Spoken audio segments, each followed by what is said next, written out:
ನಮಸ್ತೆ ವೀಕ್ಷಕರೇ.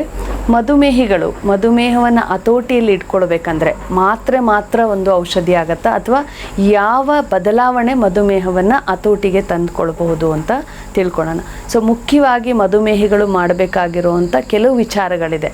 ಮೊದಲನೇ ವಿಚಾರ, ನಿಮ್ಮ ಸಮಯ ಪಾಲನೆಯನ್ನು ಫಿಕ್ಸ್ ಮಾಡ್ಕೊಳ್ಳಿ. ಒಂದು ಡಿಸಿಪ್ಲಿನ್ ಲೈಫ್ ಸ್ಟೈಲಿಗೆ ಬರಬೇಕಾಗತ್ತೆ.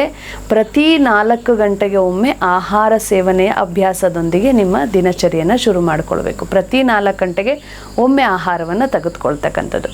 ರಾತ್ರಿ 8 ಗಂಟೆಗಳ ನಿದ್ರೆಯನ್ನು ಕಡ್ಡಾಯವಾಗಿ ಮಾಡ್ತಕ್ಕಂಥದ್ದು. ರಾತ್ರಿ 10ರಿಂದ ಬೆಳಗ್ಗೆ 5 ತನಕ ಕಡ್ಡಾಯವಾದ ನಿದ್ರೆಯನ್ನು ಮಾಡಲೇಬೇಕಾಗತ್ತೆ. ಮತ್ತು ಹಗಲಿನಲ್ಲಿ ಮಲಗೋ ಅಭ್ಯಾಸವನ್ನು ತಪ್ಪಿಸಬೇಕು. ಹಗಲಲ್ಲಿ ನಿದ್ರೆ ಮಾಡಬಾರ್ದು. ಮತ್ತು ದಿನನಿತ್ಯ ಕನಿಷ್ಠ 1 ಗಂಟೆಗಳ ಕಾಲ ನಿಮ್ಮ ದೇಹಕ್ಕೆ ದಂಡನೆ ಬೇಕು. ಅಂದರೆ ವ್ಯಾಯಾಮ ಮಾಡ್ತಿರೋ, ಪ್ರಾಣಾಯಾಮ, ವಾಕ್ ಮಾಡೋದು, ಯಾವುದಾದ್ರೂ ಒಂದು ದೇಹದ ದಂಡನೆಗೋಸ್ಕರ ನಿಮ್ಮ ಸಮಯವನ್ನು ಮೀಸಲಾಗಿಡಬೇಕು.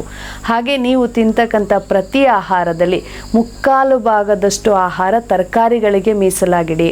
ಉದಾಹರಣೆಗೆ 1 ಬಟ್ಲಷ್ಟು ತರಕಾರಿಯ ಪಲ್ಯಗಳಿರ್ಬೋದು, ಇನ್ನೊಂದು ಬಟ್ಲು ಹಸಿ ತರಕಾರಿಗಳು, ಇನ್ನೊಂದು ಬಟ್ಲಲ್ಲಿ ಮೊಳಕೆ ಕಾಳು, ಮತ್ತೊಂದು ಬಟ್ಲಲ್ಲಿ 1-2 ಪೀಸ್ ಆದರೂ ಹಣ್ಣು. ಇವೆಲ್ಲವನ್ನೂ ನೀವು ಸೇವನೆ ಮಾಡಿದ್ರೆ 3/4 ಭಾಗ ನಿಮ್ಮ ಹೊಟ್ಟೆ ತುಂಬಬೇಕು. ಇನ್ನು 1/4 ಭಾಗದಷ್ಟು ಆಹಾರ ನಿಮ್ಮ ಧಾನ್ಯಗಳು, ಕಾರ್ಬೋಹೈಡ್ರೇಟ್ಸಿಂದ ಕೊಡೋದನ್ನು ಅಭ್ಯಾಸ ಮಾಡಿ. ಪ್ರತಿ ಆಹಾರ 4 ಗಂಟೆಗೊಮ್ಮೆ ಕೊಟ್ಟು 4 ಗಂಟೆಯಲ್ಲಿ ಕೊಡ್ತಕ್ಕಂಥ ಆಹಾರ ಈ ರೀತಿಯಾಗಿದ್ದರೆ ನಿಮ್ಮ ಮಧುಮೇಹ ಹತೋಟಿಗೆ ಬರುತ್ತೆ. ಜೊತೆಗೆ ಪ್ರತಿ ಗಂಟೆಗೊಮ್ಮೆ ನೀರನ್ನು ಕುಡಿಯೋ ಅಭ್ಯಾಸ ಮಾಡಿ. ನೀರಿನ ಅಭ್ಯಾಸವನ್ನು ಚೆನ್ನಾಗಿ ಮಾಡೋದ್ರಿಂದ ನಿಮ್ಮ ಬ್ಲಡ್ ಪ್ಯೂರಿಫಿಕೇಷನ್ ಆಗುತ್ತೆ.